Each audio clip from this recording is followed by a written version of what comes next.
มื้อนี้ญาติน้องโพเพิ่นบ่ฝันเด้อ FC แต่ว่าพอดี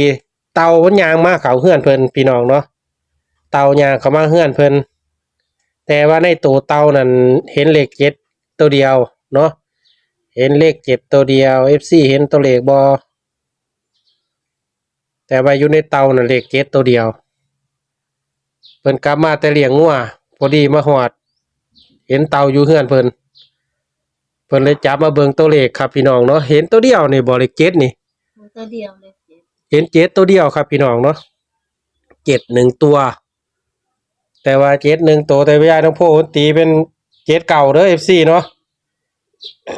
7 9บ้านเลขที่เท่าไหร่ก็11บ้านเลขที่11บ้านเลขที่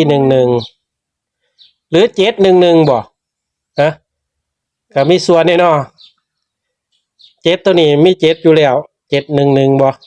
เอา FC บ่าวสิงคานเบิ่งแล้วก็พิจารณาเองครับพี่น้องเนาะ